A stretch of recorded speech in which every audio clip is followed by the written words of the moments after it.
What's going on, everybody? Welcome back to Crew 2, and well, as you all know, it is Wednesday, which means the new summit is now live, and well, this week we have the Salem's Ride, which, well, brings us a decent platinum item, I think, the Salem Rooftop. I mean, I don't really know how I feel about this light bar. Regardless, I do not think it lights up or anything. Looking at it, it's probably just literally those weird-looking faces that you would see on a pumpkin or something. Regardless, in the gold is probably the main item you guys are going to want to go for, which is going to be the Scorebreaker set, or at least half of it anyway, for the Rally Raid class. It's the one that literally hits 87%, which is probably the main reason why you see so many people running the Rally Raid vehicles on all the summits and or, well, any skill for that matter, like the slaloms or any of those, because it is absolutely amazing. But do keep in mind, I do want to mention, if you are wondering, having the extra 12% does not matter on the skills in the summit at all. I notice having a regular set seems to get a pretty much a maxed out 156,000 points anyway. So if you guys do not have this, this is a chance to get it. I definitely recommend going after it. Next, we have the Ace Race, which is going to be a plain one. Haven't seen one of these in a while. And gold, we have the Harmon Rocket 3, which I say pretty much everybody probably owns that plane. And then we have the Fame Magnet Boosted for the Aerobags class, which is really weird because I don't think I've seen anybody even use this class at all in the game, which is kind of funny. But having a Fame Magnet is going to be kind of weird because who want to go after bucks and followers in this class? I mean, I don't really know about that. I don't do any of the events in the Airbags planes at all, but we're going to have a pretty nice mix of events here. Nonetheless, jumping right into the Ace Race here to take a quick little look at it. As you guys will see, there'll be a new plane, the Model 17 Staggerwing. Looking forward to testing that thing out. Unfortunately, it's going to be in the Airbags class, which I just really don't think anybody actually uses these planes at all, to be honest. But nonetheless, let's move over. The next summit I think everyone's going to really be interested in, the Gold Seekers, which has the second part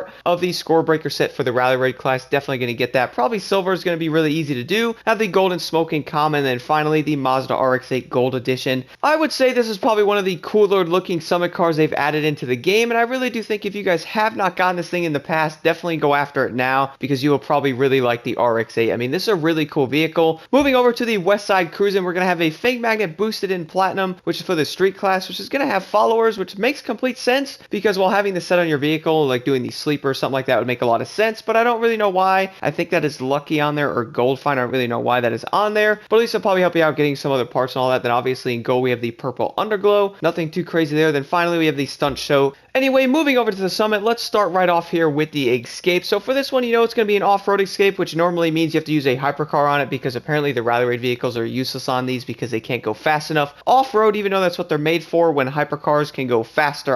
This logic is hurting me. Nonetheless, I ran the Bugatti Divo, and I recommend following my route on this one. Now, I was going to try to do a little bit better, but I personally just didn't really see a point of going after like another 3 or 4K on this one, honestly, guys. I just don't really think it's worth it. Go after and do better on the races and all that is what I was at least focusing on. Some of these escapes could be kind of frustrating with all the trees and all that, and getting the perfect route down, not having something mess you up could be kind of annoying. Some of them taking me upwards of 40 minutes to an hour trying to get a good time, so I recommend not taking too much time on these because it definitely get a little frustrating. The escape here is also going to be in a boat this time, which is a lot better. You actually have to go up a river, which I actually turned around this one and went the other way and actually did better than going the other direction, which was kind of weird. I really don't know how that makes any sense because I don't think the boat's actually supposed to go that way, but it did do pretty well, and the 1414 Demon is absolutely incredible. And then for the slalom, I ran the Ram 1500 Rebel, and my goodness, was I not doing good on this. I actually hit a rock, which is honestly kind of hilarious, but I still managed to get 23,000 points on this, which is awesome because you don't have to be perfect on these to get a good score. Moving over to the events now, what's kind of funny is a lot of these events are actually US Speed Tour races, so they're going to take some time, including the Alpha GP race here in the RB14. This is going to be a 5-minute race, and it's really not that bad. Honestly, the hardest part is controlling this car. I recommend trying out my settings and lowering the grip on the car a little bit. I originally thought that was going to be a good idea, but leave it all the way up. I noticed the RB14 just struggles if you take the grip down, but try out my settings on there and jump into this race. I mean, there's really not too much to go over on these US Speed Tour races except go as fast as you possibly can and avoid the guardrails, which is kind of funny. And moving over here, we're going to have a street race with the VMAX 1700.